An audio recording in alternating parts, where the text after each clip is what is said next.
Friends, welcome back to my channel Kirtika's kitchen diary.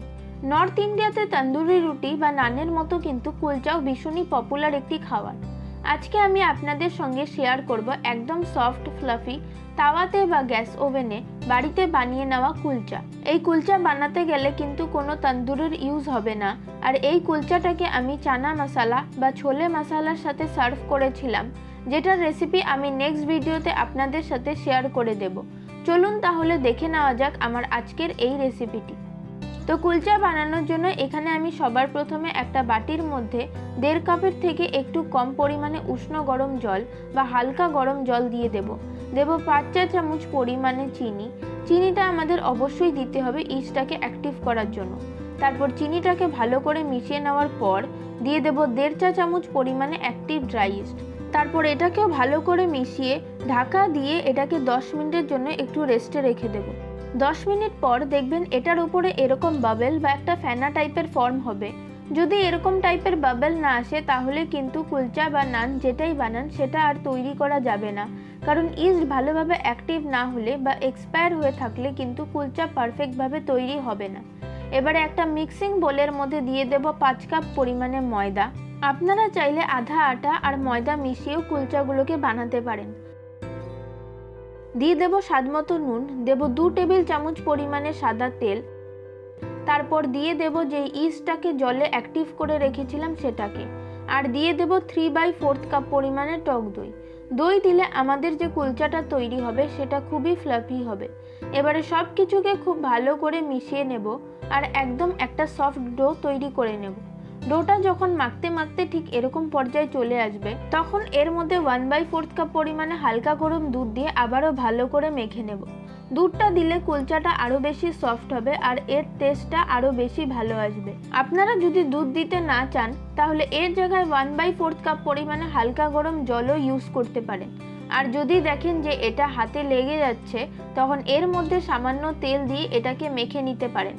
আর এই ডোটা কিন্তু ফার্স্টের দিকে অনেকটাই স্টিকি হবে, তবে এটাকে মাখতে মাখতে দেখবেন এটা আর হাতে লেগে যাবে না আর অনেকটাই সফট হয়ে যাবে। এই ডোটাকে আপনারা যত সফট করে মাখতে পারবেন তত কিন্তু কুলচা সফট আর ফ্লাফি হবে। এবারে এটাকে আমি কিচেন স্ল্যাবের মধ্যে নিয়ে এইভাবে 2 হাতের সাহায্যে মেখে নেব। এইভাবে মাখলে এর মধ্যে যে গ্লুটেনটা আছে সেটা অ্যাক্টিভ হয়ে যাবে, যার ফলে কুলচাগুলো অনেক বেশি সফট আর ফ্লাফি হবে। কিছুক্ষণ এইভাবে ডোটাকে মেখে নেওয়ার পর এবারে এটাকে আমি যে পাত্রের মধ্যে ময়দাটাকে মেখেছিলাম সেটার মধ্যে রেখে ওপর থেকে অল্প একটু তেল মাখিয়ে ঢাকা দিয়ে 2 থেকে 3 ঘন্টার জন্য রেস্টে রেখে দেব। 2 থেকে 3 ঘন্টা পর দেখুন ডোটা খুব সুন্দরভাবে ফুলে গিয়েছে। এবারে এটাকে এইভাবে পাঞ্চ করে ফার্স্টে হাওয়াটাকে বের করে দেব, তারপর আরও কিছুক্ষণ এটাকে মেখে নেব।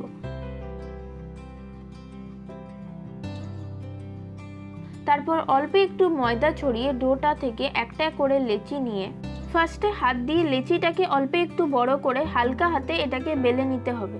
আপনারা চাইলে এটাকে হাত দিয়েও করে নিতে পারেন, তবে চাইলে এইভাবে বেলেও নিতে পারেন যেরকম আমি বেলছি, যেরকম আপনাদের ইচ্ছে। আর এটাকে খুব বেশি পাতলা করে বেলবো না, একটু মোটা করেই বেলবো।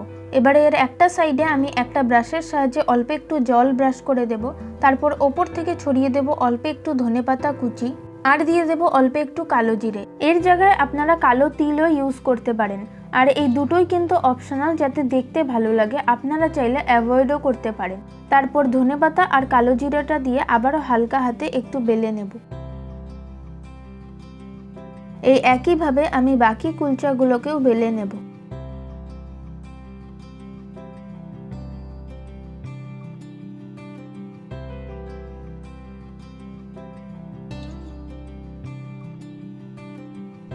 অন্যদিকে একটা তাওয়াকে ভালো করে গরম করে নিয়েছি। এবারে কুলচাগুলোকে সেঁকে নেব।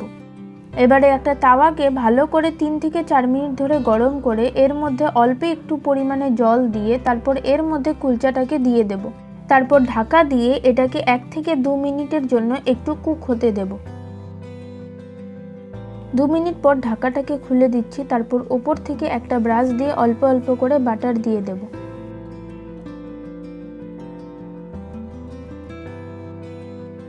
একদিকে ভালো মতো বাটার ব্রাশ করা হয়ে গেলে অপর দিকটাকেও উল্টে ভালোভাবে বাটার ব্রাশ করে দেব। আর এখানে কিন্তু আমার গ্যাসের ফ্লেমটাকে মিডিয়ামে রাখা আছে। কুলচাগুলোকে আমাদের মিডিয়াম ফ্লেমেই ভাজতে হবে। আর যতক্ষণ না এটা দুদিক থেকেই ভালো মতো ভাজা হয়ে যায় ততক্ষণ পর্যন্ত এটাকে আমাদের সেঁকে নিতে হবে। এই একইভাবে আমি সবকটা কুলচাকেও সেঁকে নেব।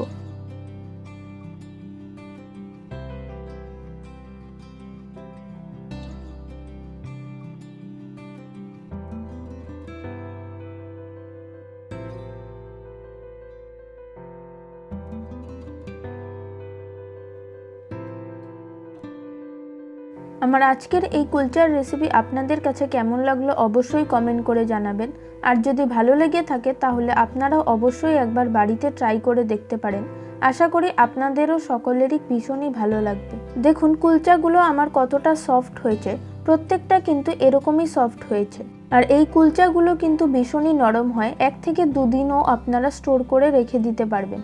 যদি আপনারা কোথাও ট্রেনে বা বাসে ট্রাভেল করতে চান তাহলে এই কুলচা বানিয়ে নিয়ে যেতে পারেন ট্রেনে বা বাসে খাওয়ার জন্য। একদিন কিন্তু এই কুলচাগুলো আরামসে থেকে যায়। আর আজকে আমি এটাকে সার্ভ করছি গরম গরম চানা মশলা বা ছোলে মশলার সাথে, যেটা রেসিপি আমি আপনাদের সাথে নেক্সট ভিডিওতে শেয়ার করে দেব। আর আপনারা যদি আমার এই রেসিপিটা ফেসবুক বা ইনস্টাগ্রাম থেকে দেখে থাকেন তাহলে অবশ্যই পেজটিকে ফলো করে দেবেন। আর ইউটিউব থেকে দেখে থাকলে চ্যানেলটিকে সাবস্ক্রাইব করে পাশে থাকা বেল আইকনটিকেও অবশ্যই প্রেস করে দেবেন। আজকের মতো এই পর্যন্ত, ফিরে আসবো নতুন কোনো রেসিপির সাথে। সকলে খুব ভালো থাকবেন, সুস্থ থাকবেন। ধন্যবাদ।